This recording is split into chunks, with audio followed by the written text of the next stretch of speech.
Hello everybody, welcome to Live Bytes. This is our second event. Live Bytes is something that we've started in London. It happens on the first Friday of every month. For this year, first Friday of every second month. And yeah, we just get together, informal gathering, have a little bit of a chat and a natter, and have a little bit of a social. So thank you all for coming. And what we're going to do is we're going to do a quick look around so that the panel introduce themselves. I'll introduce everybody as I see them in the order on my screen, because that might be different to the way everybody else is seeing them. So first on my screen is Kat. Everyone, I work with ETC, mostly sitting in the background here, but organising trade shows, events for ETC. And next on my list is Ziggy. Hi, I'm Ziggy. I'm a freelance programmer. I started my life in theatre and opera. I now work mostly in television, architecture, live events, live music. And I have been working as a consultant and a demonstrator and a trainer since 2008. Great stuff. Dan, you're next up. Dan, I am lighting control manager at the National Theatre, so I look after all aspects of programming and control systems in the building. Great stuff. Christina, you're next. Well, I've just crossed the fence and gotten a grown-up job. I was a programmer, mostly in theatre and opera, for about a decade and a half. And then recently, I've switched over to project management for ETC and making sure that all of you get to have desks too. Awesome. David. Hello, I'm David. I'm a freelance EOS programmer based in London. My main job in theatre and opera, and I'm also a trainer for ETC. Brilliant. Graham. Hello, Graham. I'm the events and training specialist for ETC. I've been there about 10 years now, previously in tech support and field service. And prior to that, I actually used to work in some real theatres and press some buttons and stuff. Sorry, I was trying to multitask, doing a very bad job. Uli, you're up. Guys, I'm Uli. I'm a freelance programmer from Switzerland. I also train for ETC, and then I don't know, 7 or 8 years now. Some beta testing. Well, I'm the guy on Facebook. Your microphone's really soft. Did you just? Okay. Vicky, you're up. Hiya, I'm Vic Brennan. I used to be a programmer until about March the 18th. And now I'm a hermit who does editing. And Nick Simmons, hey. Hello, Nick Simmons, programming EOS as a freelance programmer for 12, 13 years. Yeah.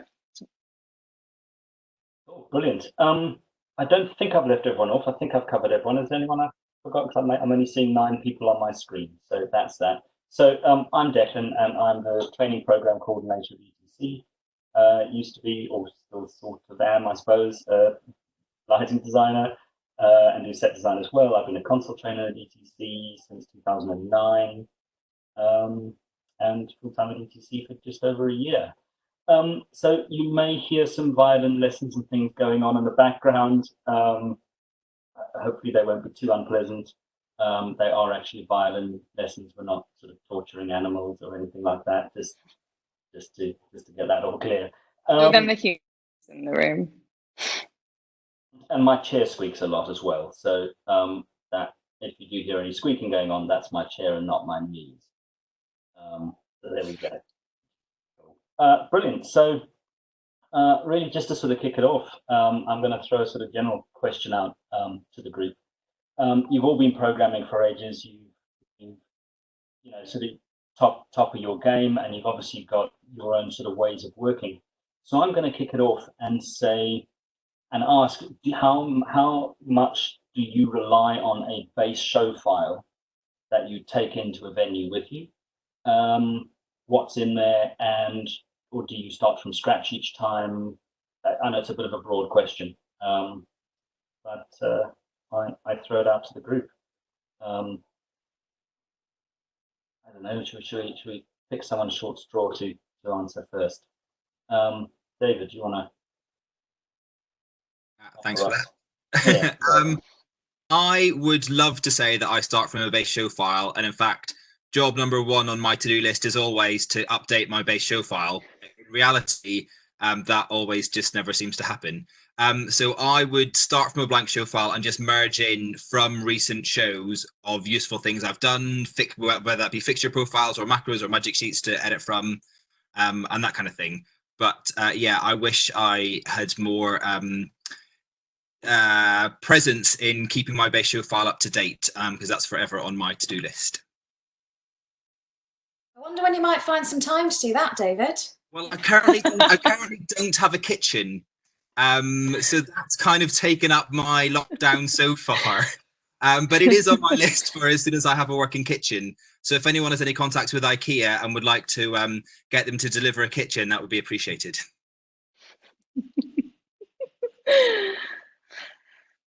Ziggy, what about you?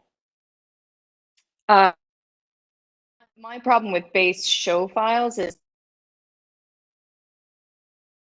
problem with most things is that the kind of stuff I do traverses so many different styles of programming, can't rely on one anything. So when I'm working on a studio TV situation, I have a completely different set of fixtures and like a massively different set of tools that requires just a wholly different approach. So I do have base show files and I do pull in tools from them. But what I tend to do more often, because much like David, updating my base show files is always on my to-do list and never, ever, ever, ever happens. What I do is I take my most recent file that I've gone to the trouble of importing my best stuff from, and then I pull the stuff that I liked from that most recent file into the new file. So I'll go from last time I did a Netflix studio gig, I'll pull my good Netflix studio stuff over. And then the next time I do a live music gig, I'll pull my good, my good rainbow palette macros, which I don't need for the studio, but I do need for live music from that previous file. And I just sort of try to keep, I try to keep like one or two good USB sticks full of my most recent, really nice show files. And then I'll pull stuff from those rather than try to constantly update one good base show file for stuff. Although I think that's probably the goal. It's just something I don't usually accomplish. Christina, I know you used to work at E&O, and Dan, you're obviously at the National. So those are sort of fairly big houses, big rigs, rep houses. How is there a base file that you guys load up at the top of each? Yes, very, very, very much so. Because with it being a rep house, we, rather than designers having their channel numbers, well, if the same person is going to focus a light with the same position in 3 different shows in one day, it's easier for them to know which one it is if it's all the same number. So for anybody who doesn't know how opera works, opera singers, because they're delicate flowers and also because they aren't mic'd in any way and are filling a 2,500 seat venue over a 40-piece orchestra with just their voices, no mics, nothing, they can't sing 2 days in a row. So you have show A on night, then there'd be an overnight turnaround into show B, which is rehearsing during the day, and then turn around again into show C, and then back into show B and back into show A. So yeah, one of the stage elects could be focusing the same light to 3 different focuses for 3 different shows in one 24-hour period. So it would just be a little bit mean to make them focus it with 3 different numbers and them going, and that's supposed to be where this afternoon, that was a different place than it was at 3 a.m. It'd be a bit cruel. So we very much had a basic show file with a basic patch. But as well as that, all of the designers would have their extra stuff that came in.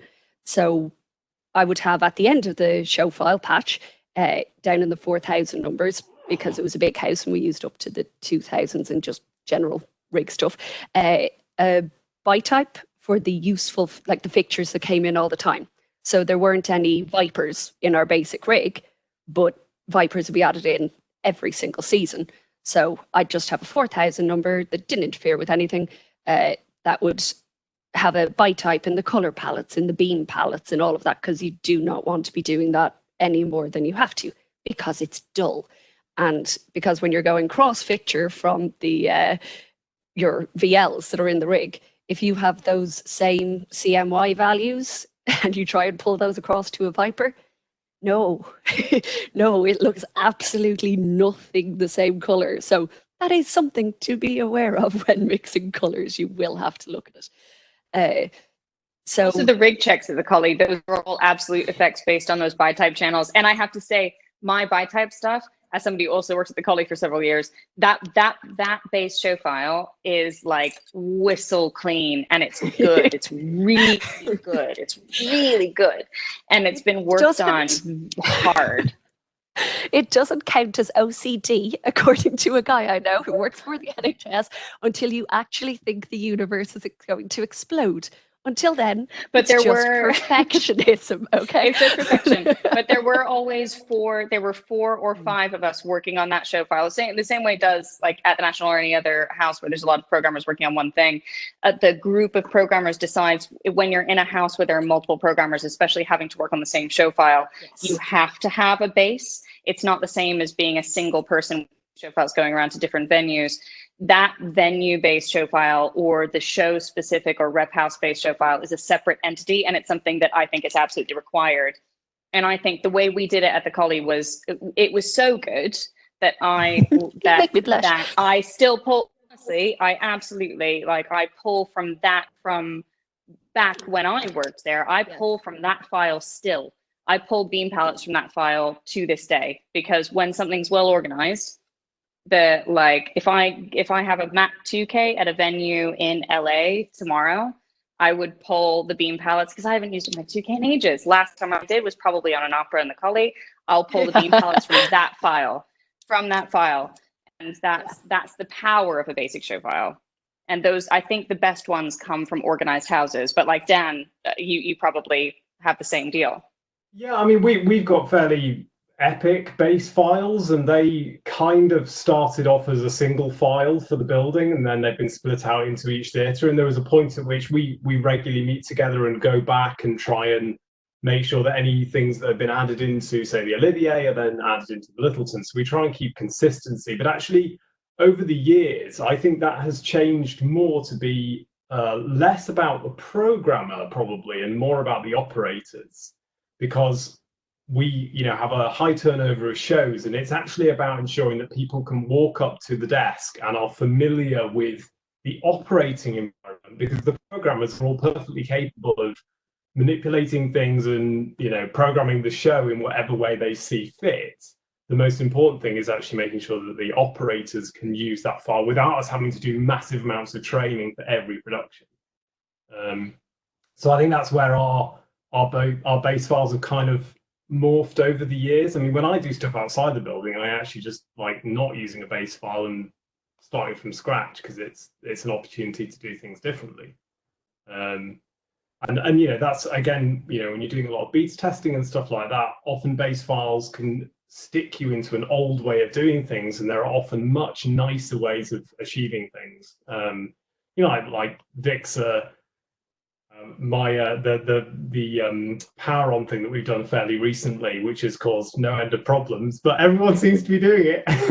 But we used to, back in Nick's day at the National, everything was parked on, and we did that for years and years, and then there seemed to be a better way of doing that.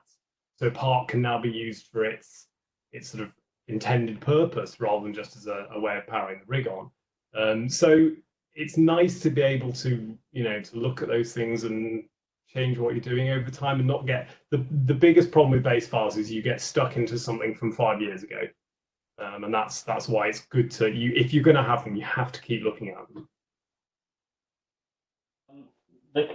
Both you and Nick, I know, started at sort of rep houses, and then you sort of went on to freelance careers. How much of your rep house base file do you still carry through with you and what you're doing now? In terms of the actual file, none of it. In terms of like the ethos and the overriding kind of ambitions behind it, pretty much all of it still rings true and is relevant. You know, I'm always going to need a preset. So there's always going to be a cue that points everything at the center of the stage, has the house lights on, but everything at 0 and an open white. That no matter what show you're doing, that's always going to be useful. You're always going to need a shutdown cue. You're always going to need rig checks. So all of those things are always in a base show file, and it means the moment I get into a venue, we can start rig checking. We can start making sure that the rig is in a good shape every day. There's always standard beam palettes that you need. Color palettes, less so. It's tricky. That's more dependent on the designer. That sort of goes from designer to designer. It depends what they want to use. You're only ever really going to use maybe 30 colors. So it depends on what your designer is wanting to use, whether they want to use color references, whether they want to just call them light blue, medium blue, dark blue, or whether they want to use the gel references. So it's, for me, it's not so useful to have all of those. It's more useful to find a lighting designer's old show file where they've mixed that stuff previously, or get in touch with the programmer who's worked with them and say, any chance you can, even if you don't want to give me your real show file, strip all the bits out that you don't want me to nick, just give me the colors. That saves me an awful lot of time, and it also means that I don't have to be sat there trying to work out what a lighting designer thinks light blue is, because what I think is light blue is not going to be what they think is light blue. I'll have a handful of macros, a couple of base effects that I can manipulate, but it's not a particularly extensive thing, really. I'll have like, in my basic show file, there is a magic sheet which has the templates for the symbols that I like, that are useful to me. Which means I can sort of use that as a very rudimentary drawing package, but there's nothing, I don't have specific magic sheets. There's a rig magic that will go in, there'll be a practical magic, and the only one that I have is I have like a little browser which helps me to navigate my way around the screens, because I've only got little hands, so trying to click on things at the top of screens doesn't really work because I'm like a T-Rex. And that's kind of it. Yeah, like a preset, a shutdown cue, a rig check, a tea time cue, a handful of palettes, some macros. That's me done. Nick, how about you? Yeah, I left the National in early 2008, and I think EOS was still on 1.3 at that point, so I don't think I'd be able to pull anything from any of the Ollie stuff then. I do have a base show file, which I tried to stop on whenever I start a new show, which doesn't happen very often last year.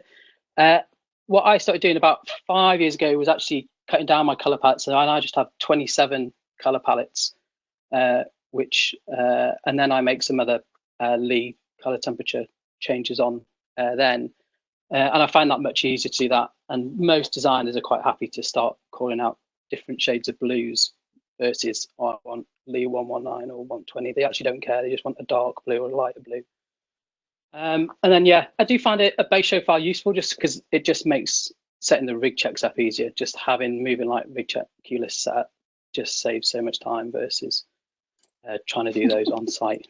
Is just not what happens. So. And it's nice to get the crew into the habit of doing the rig checks. If they're there from day one, it means that they've got an opportunity to start doing it, and it takes some of the pressure off you, so you can have a lie. She says lazy.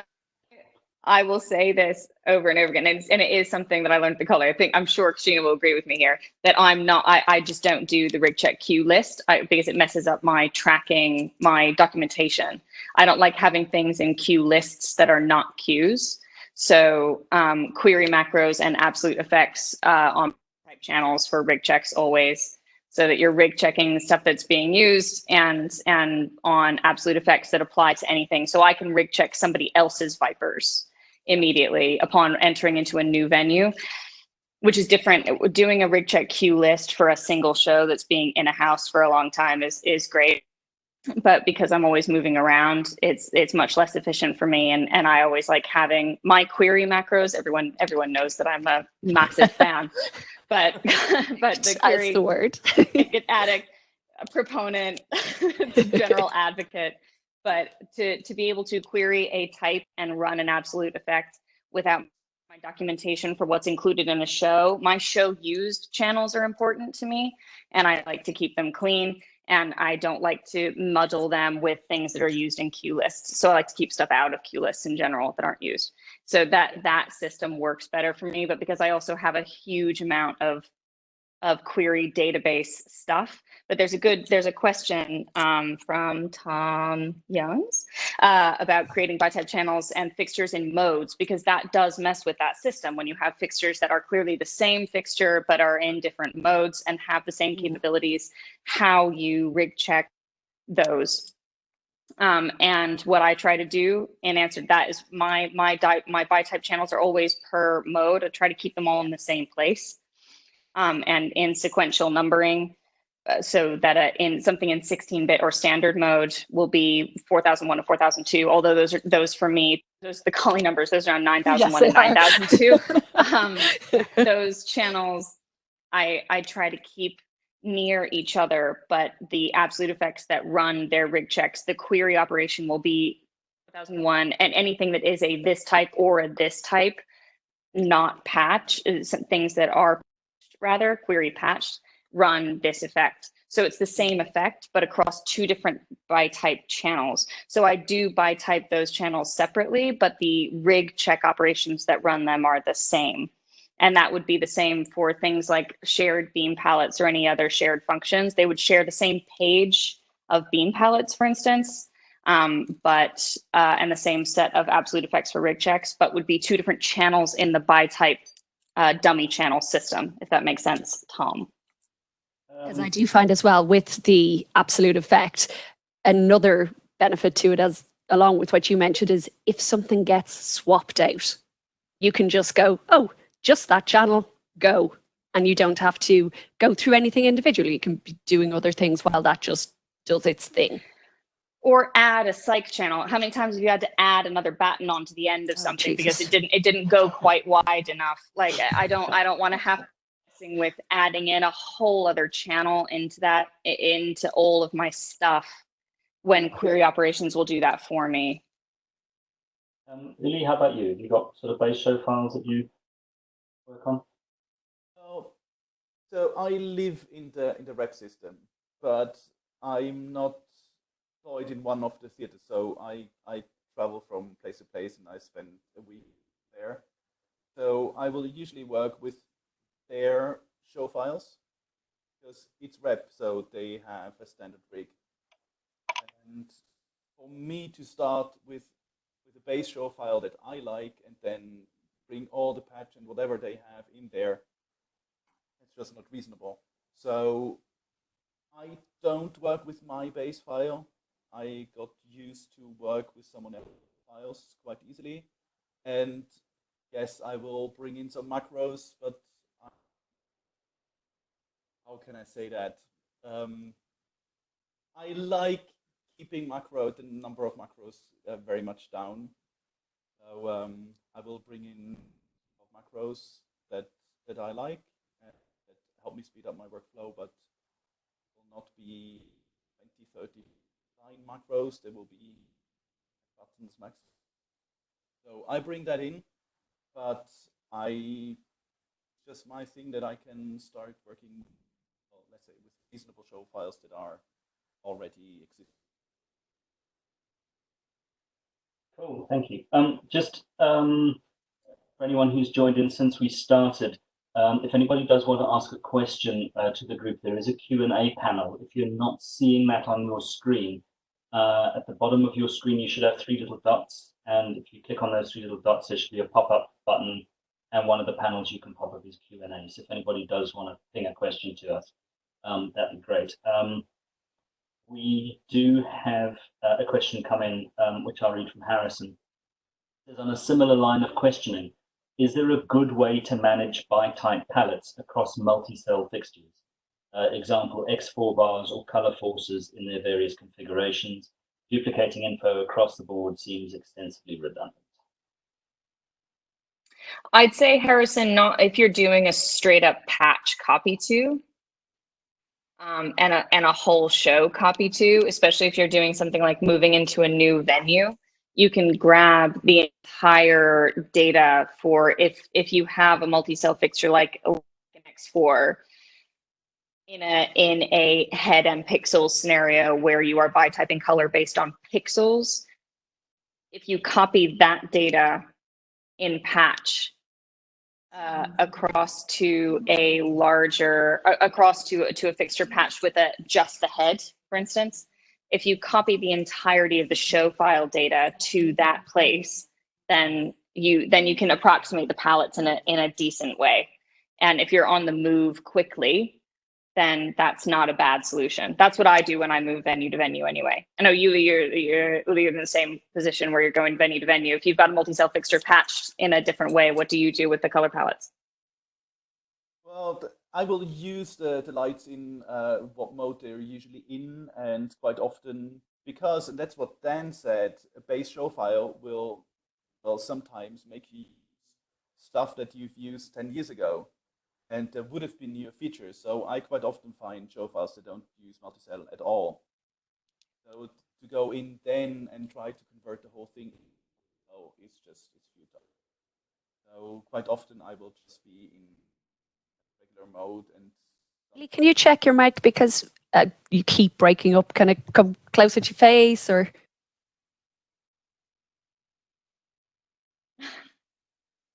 Well, yeah. So if you give me a moment, I will check that, if my microphone's somehow working.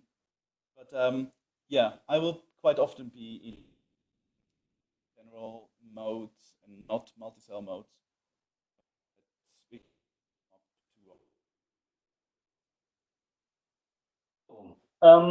So another question that's been quite popular is, and something that's come up now really since we've been talking of macros.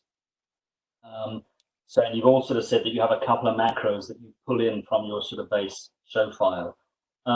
What would you say is your most used macro? And that will then follow into a question that's come in from Brian. Christina, what would you say? Update intensity queue only, enter, update, enter. Because that will update your intensity queue only, but let your attributes track, which is 99 times out of 100 what you want to do. Let's all just quickly say focus form shutter make absolute, enter focus form shutter record preset.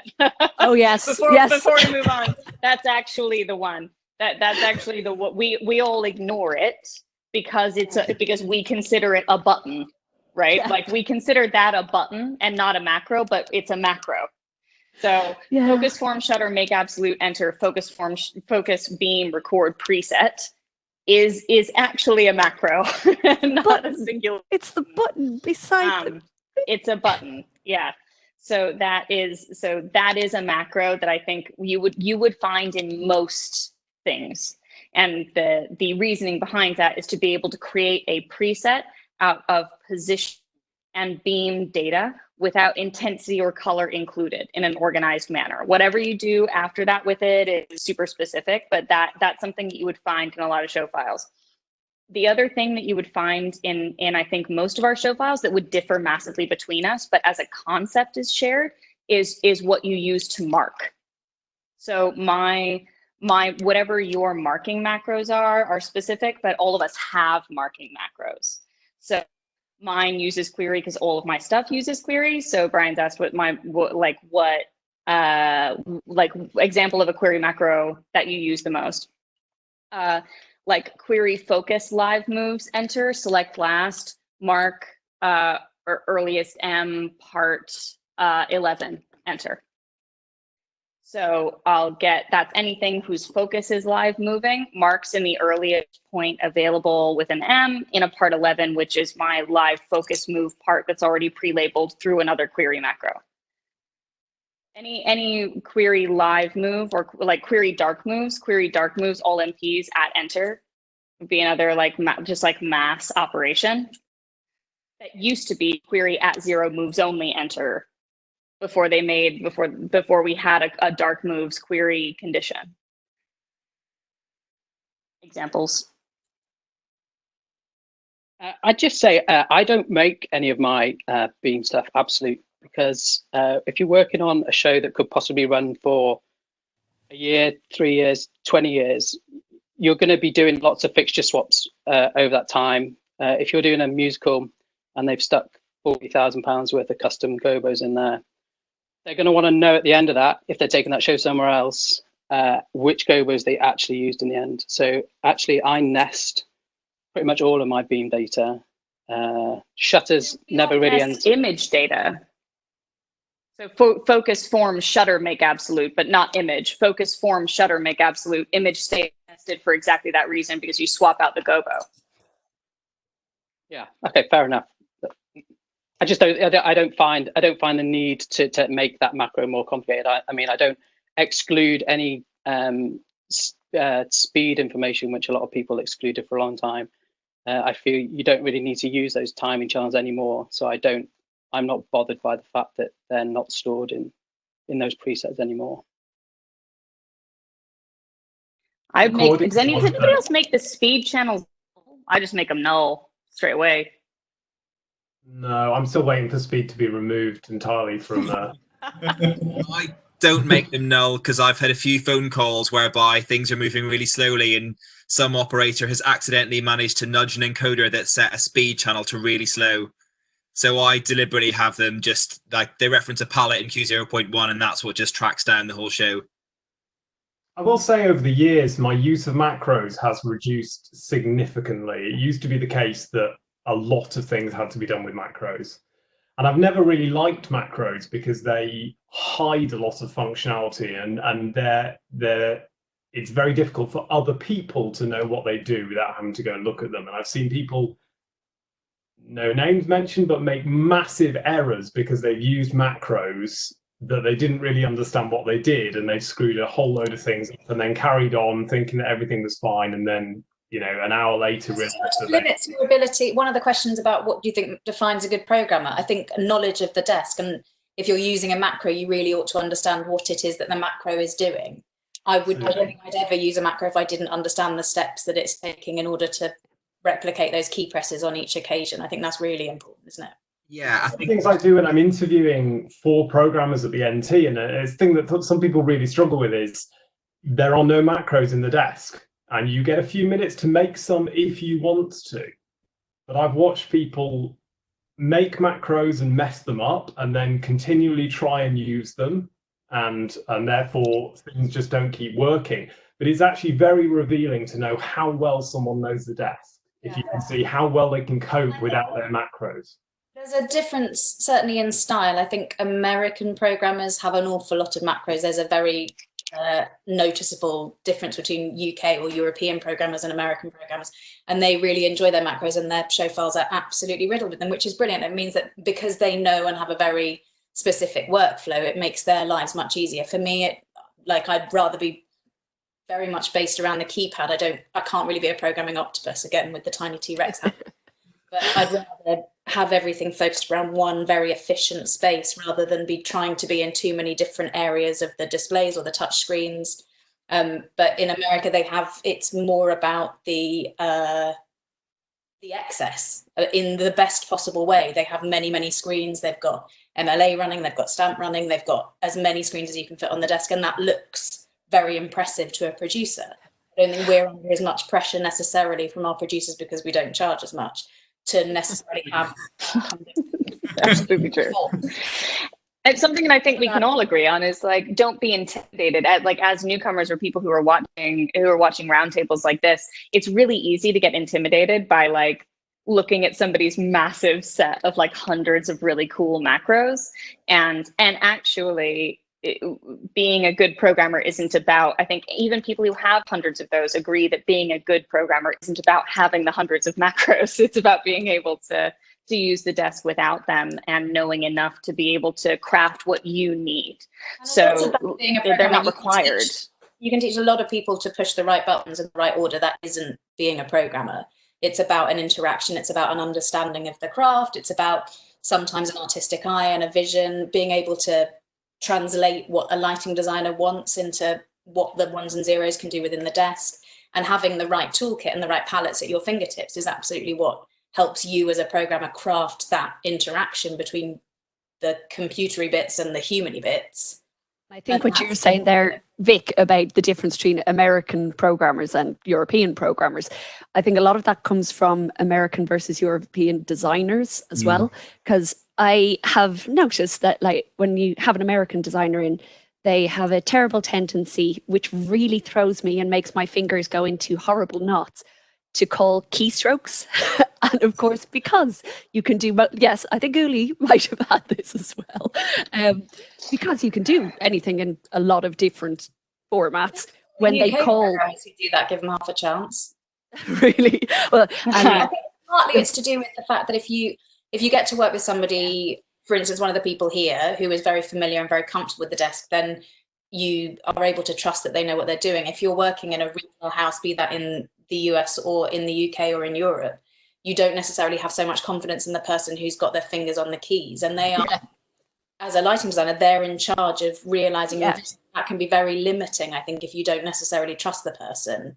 Yeah. Which it does also then mean that it takes away some of the responsibility on the programmer to get better. No, I have found with them, like from the Americans on one end, where it's keystrokes and you end up in fingers and knots, to and Ziggy will recognize this quote as the defining one of French lighting designers: "The blue ones from over there." The blue ones over there. That is an old classic. That but we didn't know make what it he look meant. more sickly. Make it look as it is sick. The scene is sick. It look like this. Yeah, this very much ties into the question we've got about what you define as a good programmer, though, because I think being adaptable is a good programmer. You may like to work with a certain type of lighting designer who doesn't call keystrokes, and you know what each other are thinking. But as a programmer, you have to be a freelancer. You have to work with a bunch of different people. So being able to change, the lighting designer is the one who is the creator. You're there to facilitate. So I think the good programmer can change the way they facilitate any lighting designer. And if you have to suck it up and say, okay, I'll just have to listen to your keystrokes because that's how you want to talk, then there you go. You have to suck it up and get on with it. Agreed, but I don't have to like it. No, you don't. It's true. No. It's different. If you work somewhere like your game face on. Or the National, I don't think you have quite so much of a choice as a freelancer. You have slightly more agency. If you get the phone call from the French lighting designer and you go, do you know what, I don't really want to deal with a bit of zhuzh from over here. I think I'm busy that week. And you can start to make that decision. And that's one of the things about being a good programmer, I think, is you start to form relationships with people that mean you're able to do the best work. And actually, sometimes that is about not doing too much work with that person, so you don't start to fall into habits. And you are able to still challenge yourself, because if you work with the same people all the time, it's the same thing about working with the same base show file. You're just going to keep doing quite a lot of the things that you've done for 10 years, potentially. You're not going to be able to discover the new things about the desk. And I have to say, from a TV standpoint here, as a representative from a totally different genre, there are things that make in a totally different way that make a good programmer. In like even just between American and European television, the completely different games, or like live broadcast and recorded drama, what somebody would want as a base level from their programmer changes a lot. And something like your color palettes change massively. But I think that the one thing in my experience that doesn't change is that whoever you're working for, whether that's you as a designer who's programming for yourself and you're working to the larger voice of a director or a band, or if you're a programmer working for a DOP or for a lighting designer on an opera, the one thing that we're all trying to accomplish is to minimize the time and inaccuracy between vision and actuality on stage, right? On stage or on camera. And if you have what you need to accomplish the visual picture, whether it's yours or someone else's, if you can do that at almost the same time someone is speaking to you or close to it, that's the goal, no matter what kind of thing you're working in. And whether you need or want 1,000 macros to do that, or you want none, it actually shouldn't matter at all, because that's the goal there.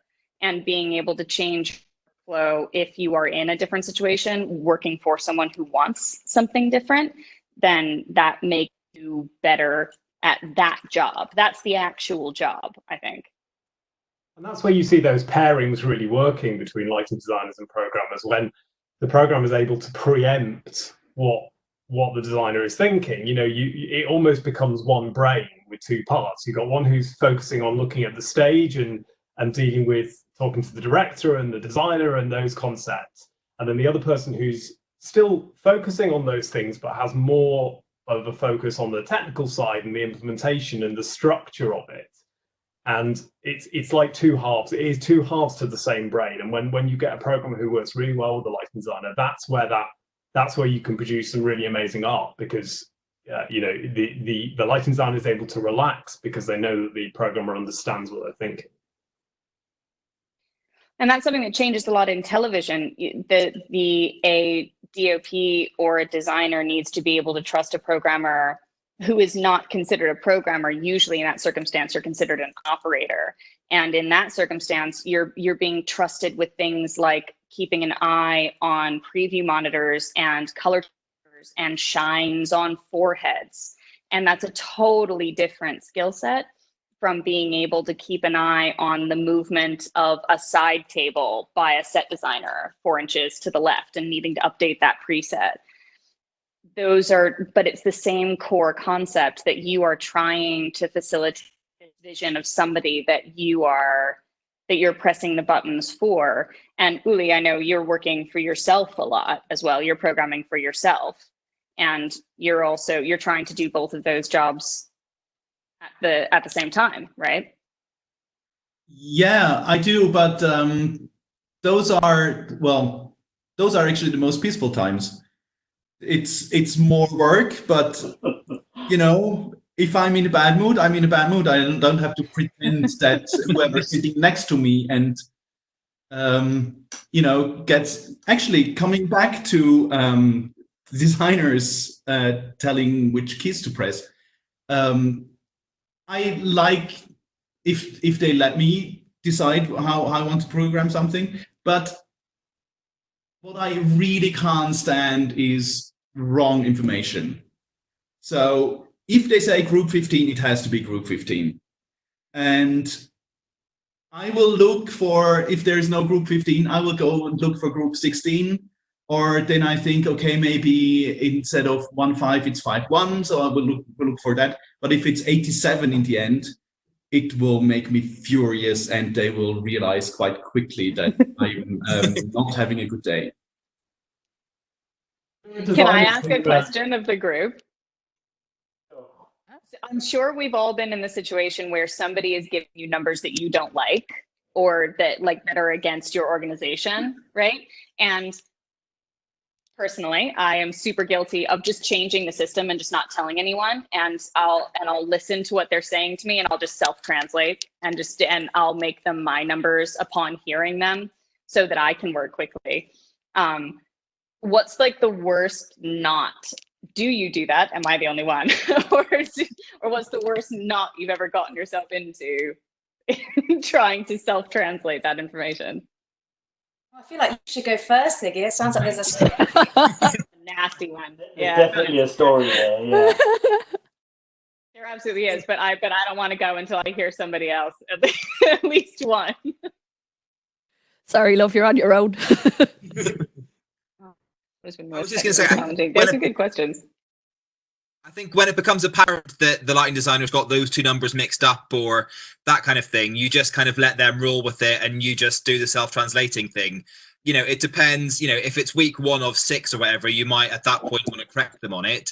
But if it's going to be a couple of days more, you can just kind of live with it and roll the punches. And I think going back to a point that Vic made a bit earlier about what, you know, when you're talking about what makes a good programmer, it's about being there in the room and knowing when to speak up and when to roll with the punches. And, you know, just about, you've got to remember that, especially, you know, doing a lot of theatre and opera, you're sitting beside this person for 12 hours a day, 6 days a week, and you've got to be a pleasant person to be in that environment and know when to speak up and know when not to speak up. And, you know, if I can see Uli making a face at that, if you, you know, especially as a freelancer, if you become the kind of person that people don't want to spend, you know, those 5-6 weeks with, then you're not going to get offered the work. So as lots of it is about doing the whole self-translating thing and you know, I think part of my mindset into that. You need to be aware, like, it's a difficult job being a lighting designer. It is an isolated place. They don't have many people around them. They're constantly sat with their headset on, which is quite isolating from the rest of the creative team. So you sort of become a confidant for quite a lot of it, because you have secret conversations by the nature of you being on the headset.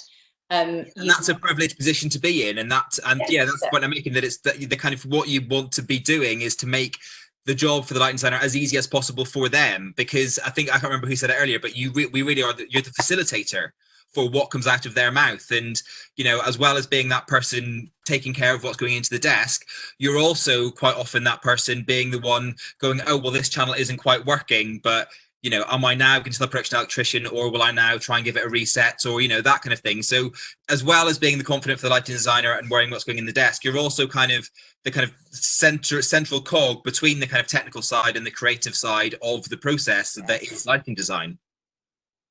And you have to be super careful about, and it differs from designer to designer and situation to situation, what you can offer. So sometimes it's helpful when a designer says, oh, can you put channel 11 up on the balcony, hard shutter, like around this guy's upper body? You know full well that channel 11 won't see there. It's going to hit the border. There's no way. Whether or not it's a good move for you to say, hey, actually, do you mind if I try channel 21 instead? I think it might see better. Or whether you go, yep, I'm doing 11. I guess I'm waiting for it, and I'm going to get 21 ready, so I know I'm about to copy that information right on over to 21. Focus color beam recall from 11. Recall from, yeah. Like you can either decide to say straight away, because there are some designers who would prefer to save the face of the mistake in the first place. And some designers who want to make the mistake because it helps them see the rig, understand the rig, know it better, then they can make a better call on 21 the next time. And there are some people who have 18 shows in their head right now. They'd really rather you just say if you know better.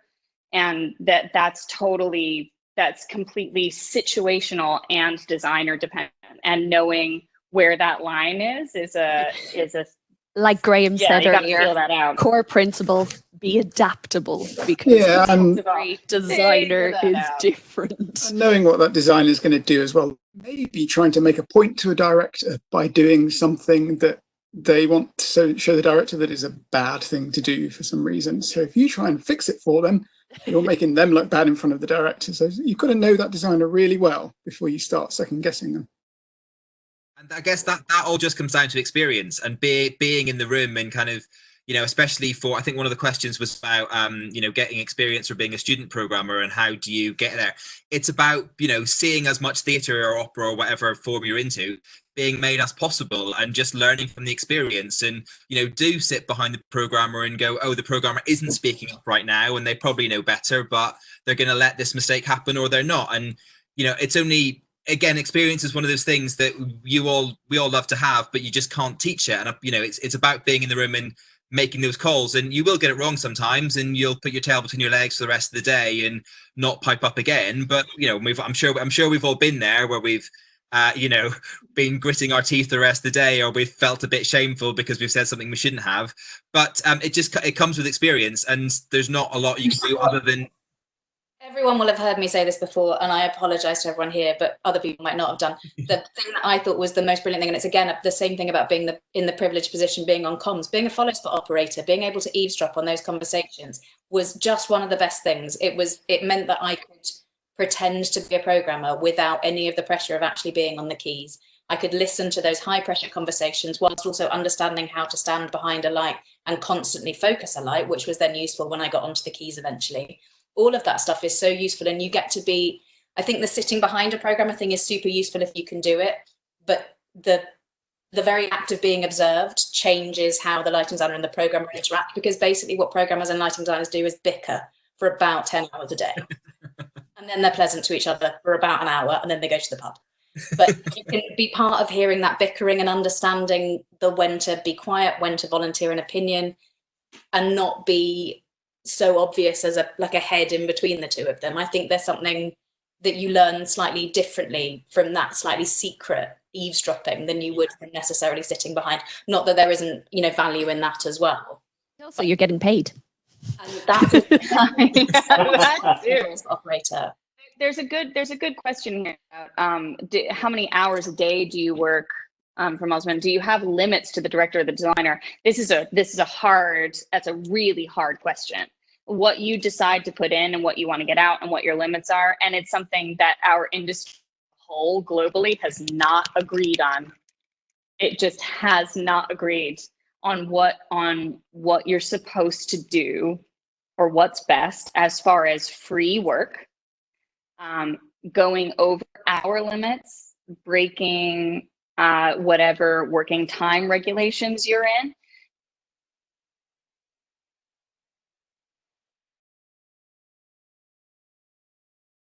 Different things.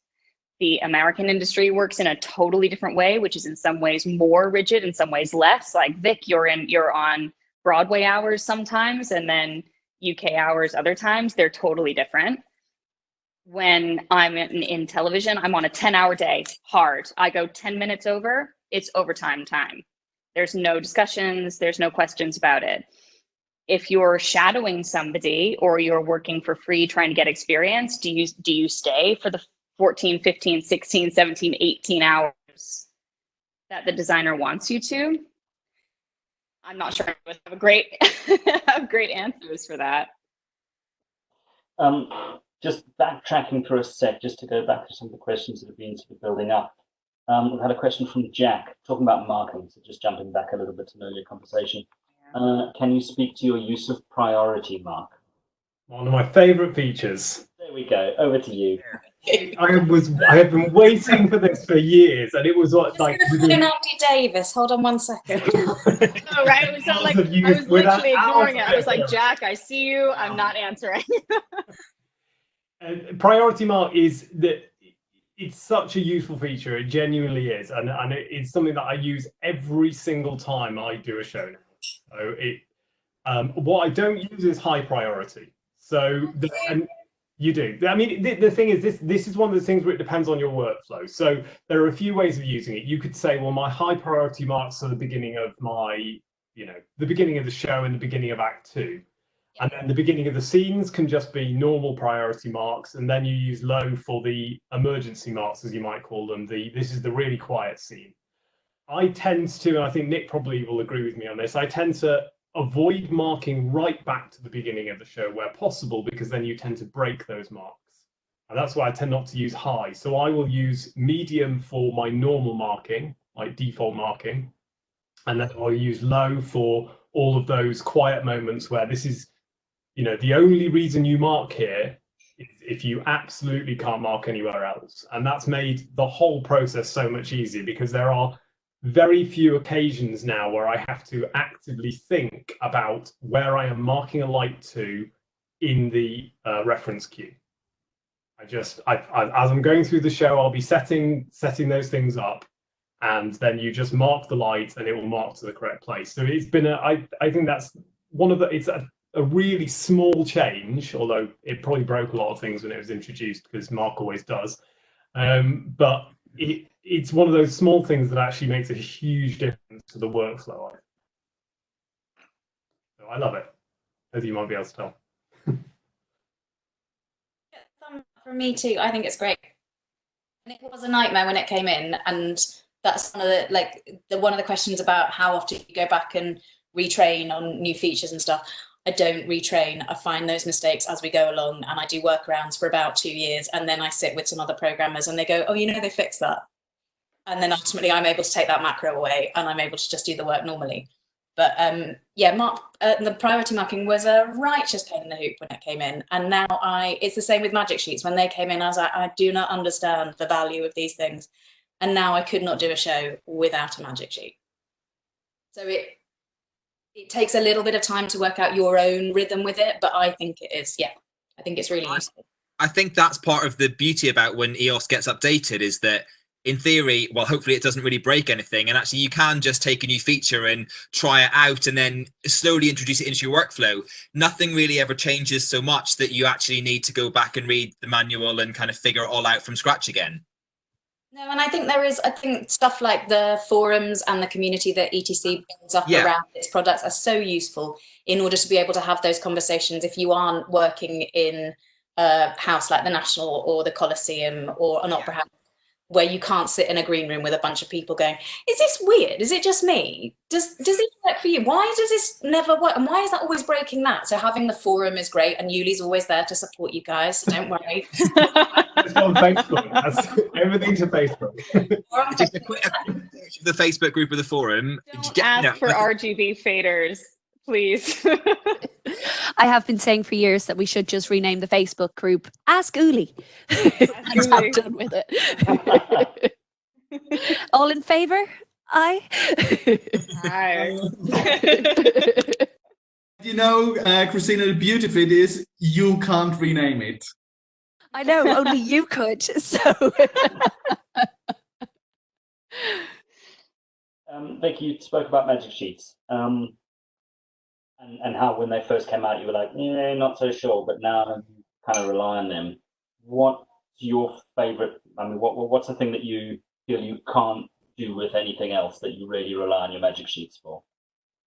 Oh, I used to back in the old days, and when I say old days, I'm talking a long time ago, like probably nearly 20 years ago. I used to sit and I used to learn the lighting rig, so I would learn where every channel was, and admittedly, we had fewer moving lights back there, like we might have had 10 if we were lucky, but I would learn every channel, I would learn the location of it, I would probably know what color it was, I would know what gobo was in it, and I don't have to do that now because on my, and this is only for me and this isn't for, you know, anybody else, but for me on my left-hand touchscreen, I have a magic sheet, which is the rig in a, I mean, no one should ever hang a light based on it, but it has a kind of graphical representation of where things are based on a lighting designer's plan, which means I don't have to spend hours learning that crap anymore. I will learn, you know, where the movers are so that when I bring one up, I know which way to move it first time, because there's nothing that will dent a lighting designer's confidence in you more than when they say, just move that to stage left and initially it goes to stage right. They lose their mind and they just think you don't know what you're doing at all with anything else on the desk.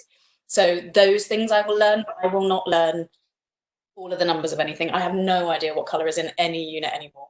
I will have some groups that I sort of know the numbers of, and that might appear on the magic sheet, but mainly it'll be the rig magic with some, there'll be a practical magic normally.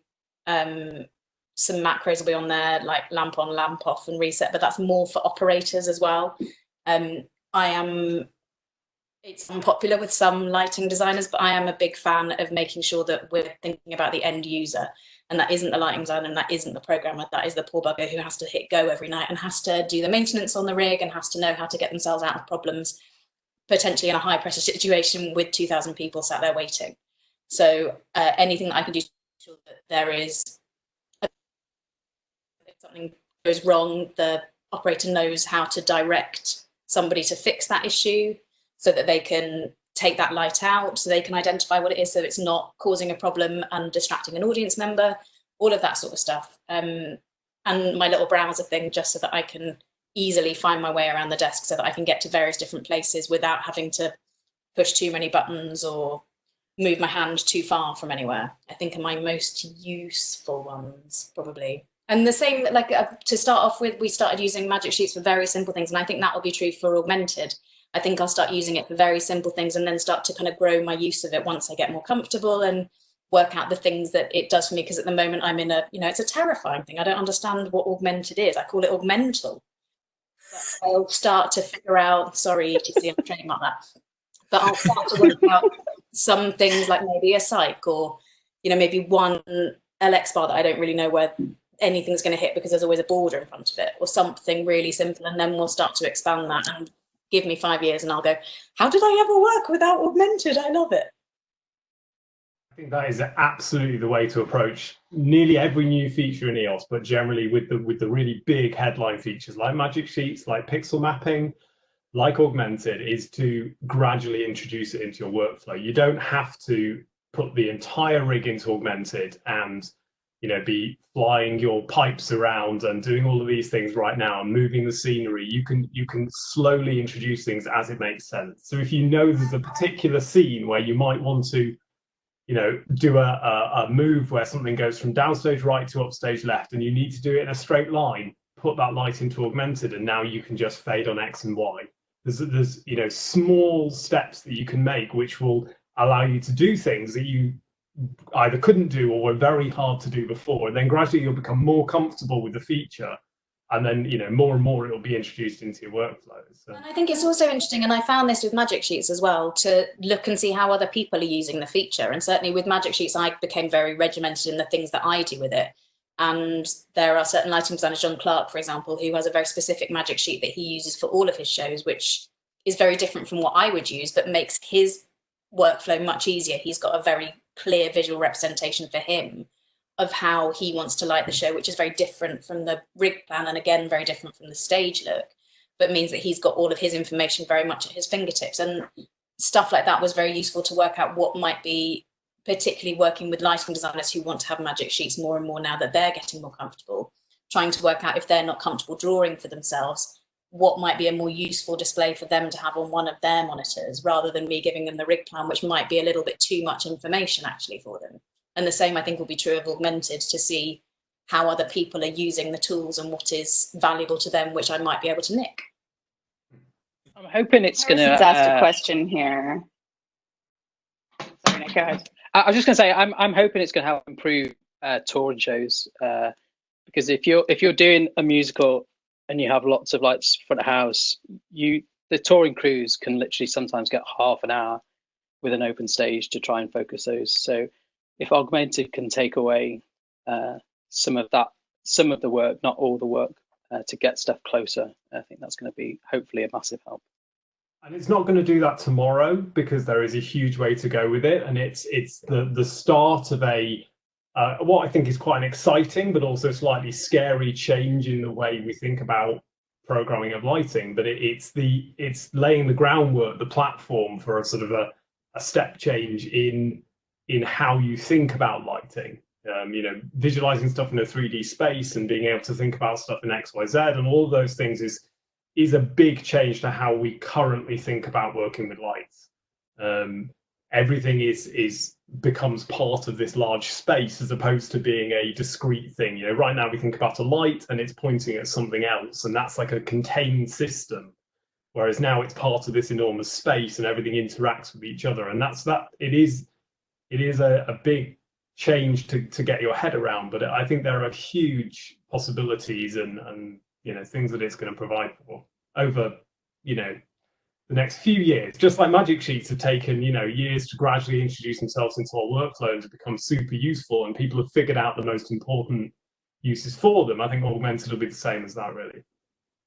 Yeah, I think what I like. Super excited about blind capacity. Yeah. Just doubling the usefulness of blind as a tool. What I'm really looking forward with Augmented is that we stop. I want to point a moving light somewhere, and right now I have to think about what I have to do to the moving light that it will point there. But that's what we do with pan tilt. But I just want to define where it should point. So what target it should hit, which is XYZ. And well, it looks like we can just do that. So again, I've used it in a touring context already. Sorry? I've used it in a live music touring context to decent effect, using just completely relative positioning. There are 6 musicians on a tour that I'm doing. Hopefully the autumn tour doesn't get canceled. That those 6 musicians are my Augmented reference points, and I always have an advance bar that has all of my front light specials on it. I just need an approximation of them very, very, very quickly. And being able to do that, I don't need any real dimensions or floors and walls. I can just say these are the positions in XYZ that they are. I put those references down, and I just say that's how far away the advance bar is. And then at least some of my work is done for me, and I can focus on something more specific. Because I'm on a time limited basis, sound needs to be able to set those up, needs to be able to set those chairs and lay those cables down. I'm never going to be able to lay a ladder there again. So I have to have some kind of quick reference that is quick and dirty, but it's something. And Augmented has given me something more than I ever used to have in that capacity. I can give it a guess. And I appreciate the opportunity to be able to guess, which is the same way I feel about Augmented and blind. Like, it's not perfect, of course. It's never going to be perfect.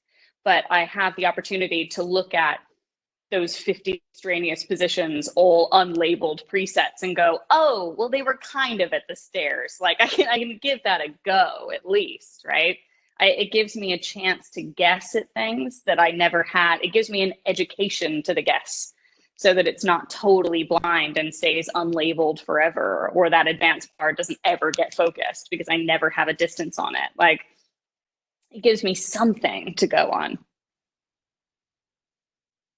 Cool. I really like the question about which EOS functions you've never That used. was exactly where I was going to head to that. I think that's a fabulous question from Gianni.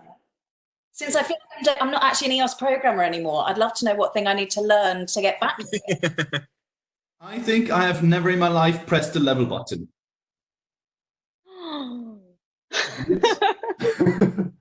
Actually, not even by accident, which is, I think, one of the reasons why I never press it, because it's out of where my fingers usually are. I can easily get to add, which is what I use, but to go, one up and one over to level, it's just... That's because you don't leave level as 100. You go, can I have that lamp at check, please? Level. That does, by the way. That does level as well. Oh, it does as well now. Okay, because at full enter that value. changed.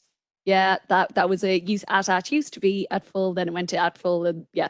And this is something Vic was talking about earlier, when there are those slight shifts that suddenly you go, and now I am repeatedly doing the same thing again. I need to. Well, how long did it take you to start double hitting address patch instead of displays patch? Like 15,000 like a years year or something. Like when the key is introduced, it takes forever. It takes forever. I think I was in Guildhall and saw a student do that for the first time, and then had to do the whole trying to play it cool thing of going, oh yeah, I need to do that without having to go to today's patch. My favourite thing about going and teaching, and I don't do it often enough, is watching what people do instinctively on a desk. Yeah. Oh yeah. That won't work. Oh, do that again. What was it? Wow. Okay. Interesting. We can, but slower, please. We should be filming this. This is great stuff. It is the best thing about training. It's the best thing about training is having to go through stuff for people who've never done it before and looking and being like, oh, yeah, that's faster. Actually, let me just steal that on over my show file. Yeah. Problem. I never use the buttons, like I have used rate and like off, but those sets of buttons next to the go button above that rate wheel thing. No idea what half of them do. Buttons above the rate wheel, I'd say, are probably for me the least. Although, like I freeze a lot and I do rate a lot because I'll make like a long list of parts or something. Like I'll split out a bunch of discrete times and then be like, mate, rate half, make it faster, make it slower. I think those buttons are in the perfect place. Located right next to the rate wheel. It just doesn't get used. So the buttons, yeah, I use fader page, but I think that's it. Man, are we all in agreement? Those buttons above the rate wheel? Oh my goodness. Stop effect. I will use stop effect. So yeah. Stop effect for sure. And let me just again, I'll extol the benefits of query. I'll just say lots of people live their whole programming lives without pressing it. I could not live a day. I couldn't live a single hour without it. Genuinely couldn't do it. And I think I press it once every show, if that. I know, people don't. I know. And I could not, I would never be hired again. If there wasn't a query button on the desk, I would just never have a job again. I'm not entirely sure when I go for it. My muscle memory isn't quite there because I don't use it enough. Like every other key is, just straight there. Query, I always have to look at the same time. I can't find it. Don't know where it is. Just like that. It's a testament to the fact that it's a workflow. It's always funny to be asked questions about specific EOS stuff, right? Because we all have our jobs that we do, and it's hard to step in on someone else's show file that you don't understand the flow of. You can identify some particular things that are shared between show files, but man, when you step onto somebody else's file to try to actively program, there are those situations where somebody is ill or like their flight gets canceled and you've got to step in for somebody. And those are hard times because there are so few people who could step in on one of my show files because they're so heavily query based, because it's only ever like I leave my magic sheet situations, but like I leave magic sheets for people to operate from. So they're commissioning based things. I treat a magic sheet as a separate console. I give somebody a screen. They operate only and entirely from the magic sheet. They might as well shift escape out that panel because there's nothing, they shouldn't have a key ever. Like they could have a tablet, that's all they need. That workflow is specific. And I would never be able to implement that in a house where somebody would need to use that show file. But my magic sheets are totally different from yours. I wouldn't be able to use the desk without query. Priority mark scares the hell out of me. I don't understand what's going on. I have my specific parts, and I never use it. I live my whole life without priority marking stuff. But I know people who would be horrified about that, present company included. You've touched on something there, Ziggy, which I think would be fun to chat about. Other people's show files, and obviously everybody has their own sort of system and their own sort of way of working. Do you think it's something that should be standardized? Is it something that could be standardized? I'm seeing big head shakes. Okay.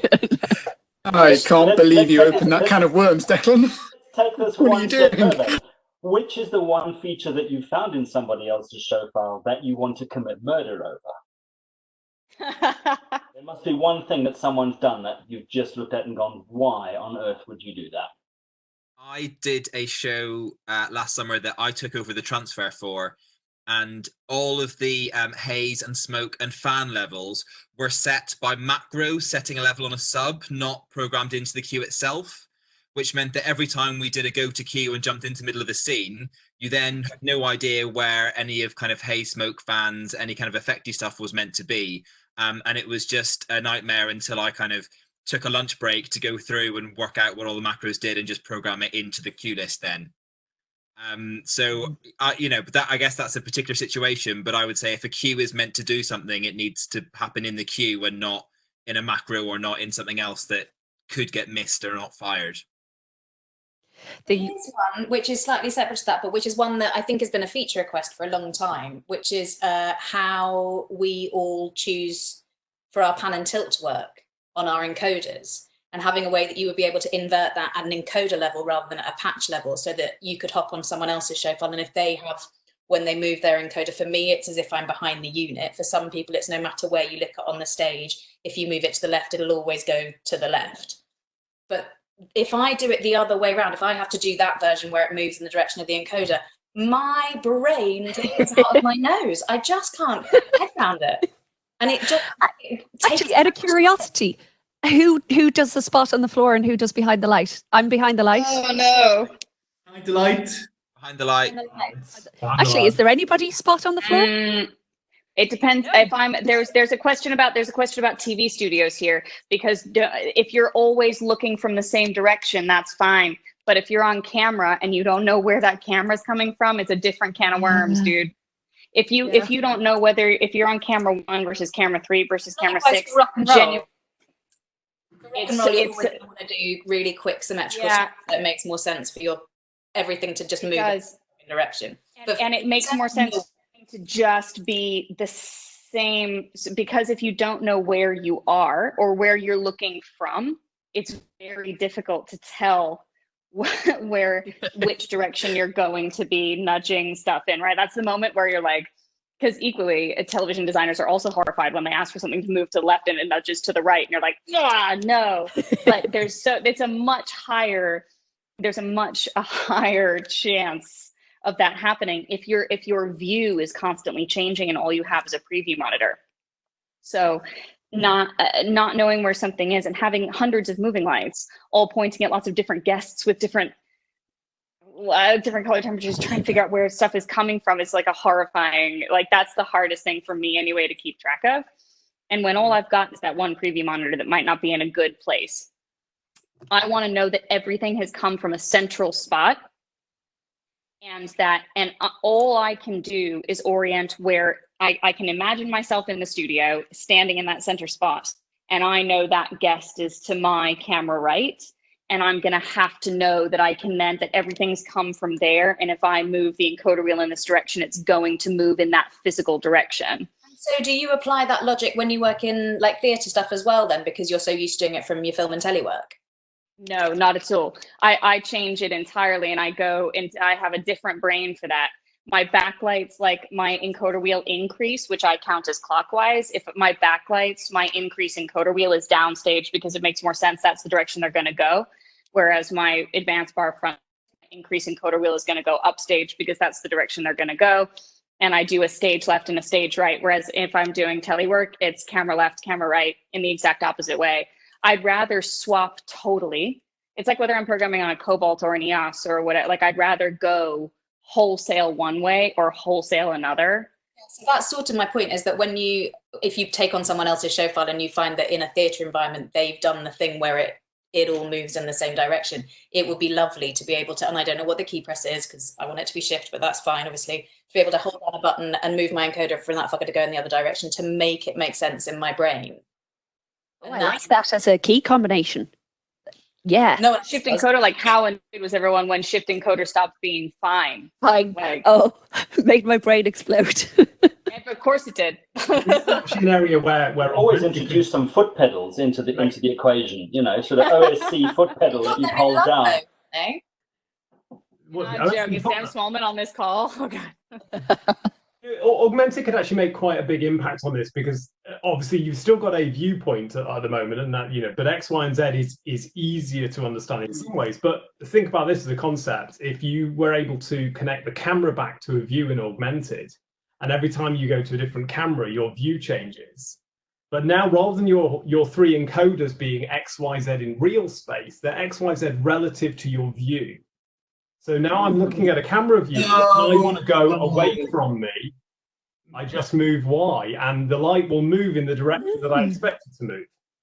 So I've actually tried. I've tried to engineer that. I had a really unique opportunity in a studio that I was doing my Olympic prep and some studio prep for some new studios that are being built, and I have a chance to commission something from scratch that now actually luckily has been delayed a couple of months. So I'm going to get a chance to refine it a little bit, but I have some like mega snapshot things that are moving augmented snapshots and patch information across to swap to reverse encoder data based on not camera positions within the same show necessarily, because like the three cameras might move position whilst you're in the same show, but from show to show in the same studio. So Studio A has a news show, a sports show, and a drama in it, like an interview show.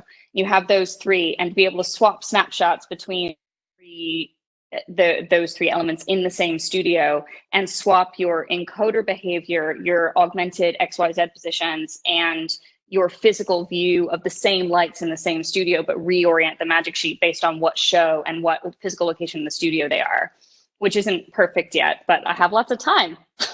So hopefully that'll get better before the studio actually gets built. I think the problem with those things is that there needs to be a live dynamic link there needs to be a dynamic link between objects in the augmented space and external objects in the real world that there isn't right now. If a reference point moves, we don't get a physical movement in augmented right now. I think if there's a way to tag things for physical movement, we'll be able to do some really cool things with camera shot changes and augmented in particular. But I'm waiting for that like live integration. A couple years maybe.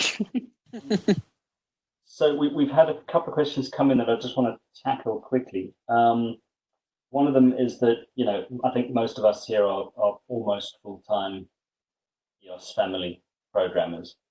How do you deal with do you move on to different platforms ever, like another manufacturer's console? And if you do, how do you deal with that? How much do you force it to emulate the behavior you're most comfortable with, and how much do you just go, this is something different and I'm in that world now? For me, it's quite simple. If there's not an EOS family console, I will either not get asked or I will say no. It's quite simple. I think the worst thing you can do when you use another console is to try and make that console behave the same way as EOS. And I've seen plenty of people try to make EOS behave the same way as other consoles, and it never works. You have to, whenever you go to use another console, you have to try and use it in the way that it was designed, because that's the way you will get the best experience. And of course, we all have our, all of us, our brains are wired to EOS right now. And so your initial behaviors will, how do I do this? Because this is the way I'm used to doing it in EOS.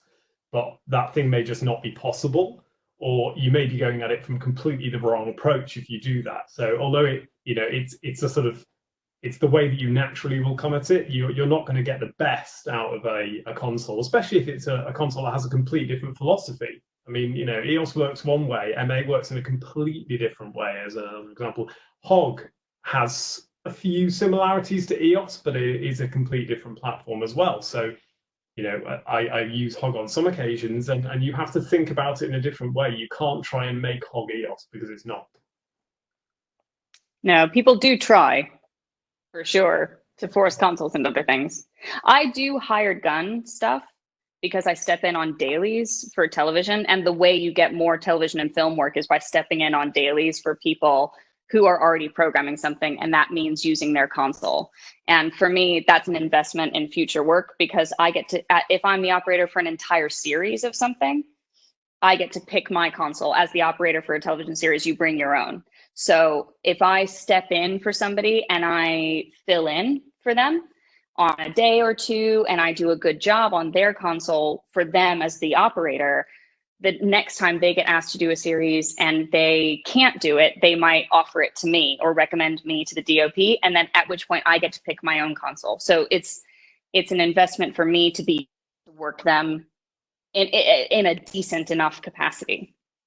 It's an investment in my future work. So I try to make it my business to be able to operate things to a decent standard, but also it's an investment in work of another fashion, which is being able to demonstrate and sell and talk about EOS to people who use other consoles. So when someone is an MA user and they say, yeah, but EOS can't do live music because I need this feature, I can say clearly, I know the feature you're talking about. I know why you use it. This is how I do that on an EOS. I get it. I get where you're coming from. This is what I would do instead. And I think that's super valuable. So chances that I get to operate on another console, even if it's kind of a failure, I try to treat as a learning opportunity to figure out what we might be able to incorporate, but also B, to be able to learn more about how to equivalencies for other people who rely on features, and be able to talk to them about those equivalencies. So something like when I was in a venue on tour last year, and the way you can apply information to submasters on an MA is a lot faster than you can do it on EOS. Just physically, there are fewer keystrokes involved unless you have a lot of macro. And it gave me a great idea, what I thought was a great idea for the pressing record and the top button and load button of any submaster for that behavior to do record sub next, rather than record sub certain number of the fader that you're pressing the button for. It's something that MA operators rely upon. It's something that I think we could incorporate quite easily. I don't think it would mess anybody up necessarily. I don't know. It's something that I think would be an easy thing to do. I wouldn't know about that, and I wouldn't want it or see its usefulness unless I had to operate that day on an MA and I had somebody show me what they were doing with it. So I think it's important to check up on those. And sometimes I have to be able to do that in order to get further work, so I can survive. but I wouldn't ever try to make an MA work like an EOS. I think that's the very worst thing you could possibly do. It's going to please no one. You're not going to learn anything, and it's going to make everyone unhappy. So you've touched on work and finding more work. I'm just going to circle back. That was a nice little segue, thank you, into a question that we've had. So we've sort of, we're all doing this online event because we can't actually be doing the event in London, and we know why we can't be doing the event in London.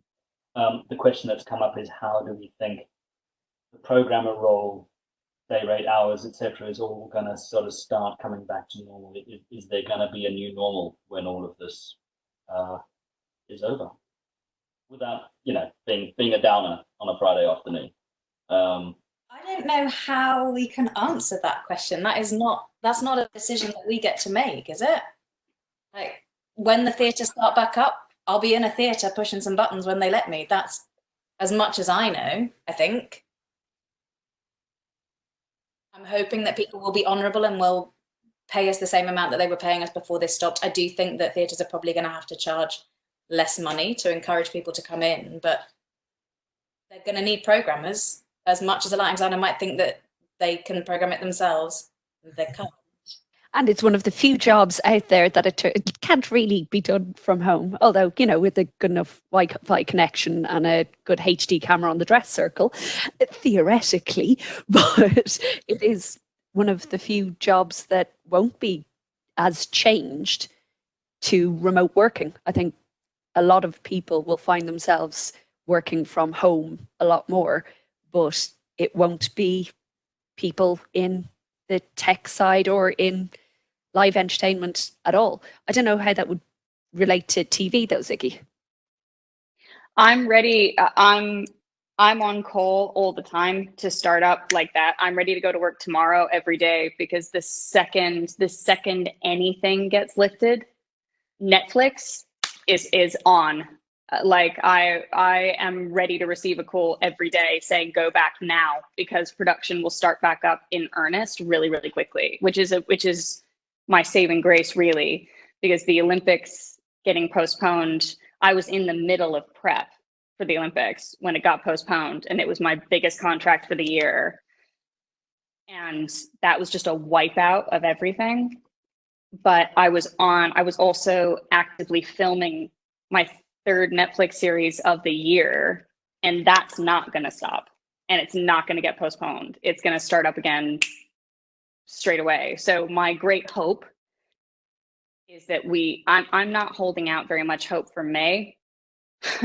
I've had studio builds be postponed that were still on the hook for May.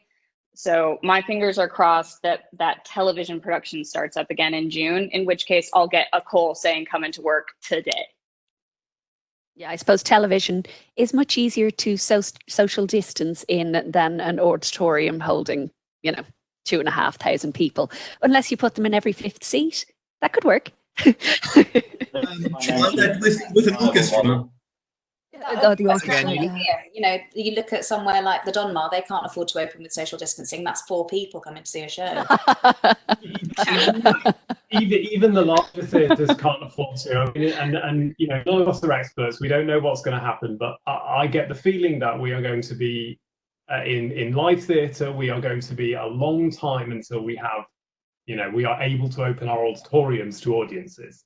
But the positive thing, I think, will be that when we are, people are going to really want to go out and go to the theatre, because they'll have spent a long time being stuck inside. Even when people are going back to work, they're not going to be able to go out and socialise with other people in those environments. And I'm really hopeful that when we are allowed to reopen, that there'll be a real sort of renewal, and that people will flood back to go to the theatre, to go and see live entertainment, and that the industry will pick up again. And it will take us a while to do so, of course, but and I'm sure there will be some smaller organisations that are lost, which is really sad.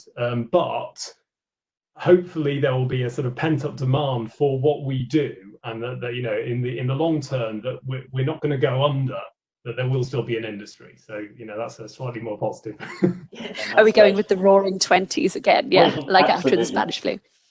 So we're kind of sort of officially at the end of our session. So just one last little round robin to everyone question, I think, to wrap up with. If there was one feature that a lighting desk should have that you have yet to come across, and I'm not EOS specific or any, just what would be the one thing that you would really love a console to be able to do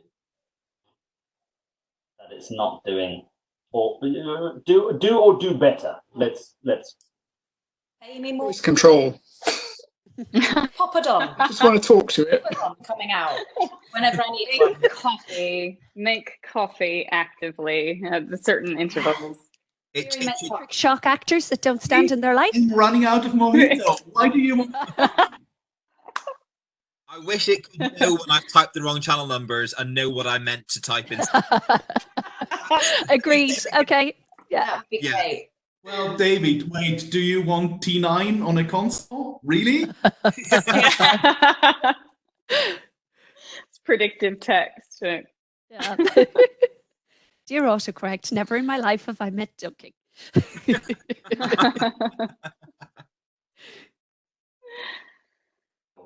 I think we all want things, don't we? That's the deal. Want it to know what we meant to say, not what we actually said. But then the fact that we are the lighting designer's mind reader is why we all get employed. So, you know, let's keep that in our back pockets. What I always say is there's a reason that you shift clear and a reason you clear, right? There's a difference. Shift clear, nobody knows. There are times when clear is just more appropriate. I'm just glad that you can do both still. Cool. Brilliant. I think that's a good place to wrap it up. So thank you very much to all our panelists for giving up their time and joining us today, and thank you for everybody who's been with us online. There will be another Light Bytes event, so keep an eye on the website, first Friday of every month or every second month, depending on how long things carry on. But do keep an eye on the website. Thank you very much for coming in, and it's been a great session. Thank you very much, everybody. Thank you, Declan, Graham, and Kat, for keeping us organised. Yeah, that was great. Thank you for asking us to do something. Thanks, guys. Everybody. Have a good And good luck for the future. Thank you for putting something in the calendar. Stay safe. Yeah. Bye. Bye, guys. Bye. Bye. Everyone.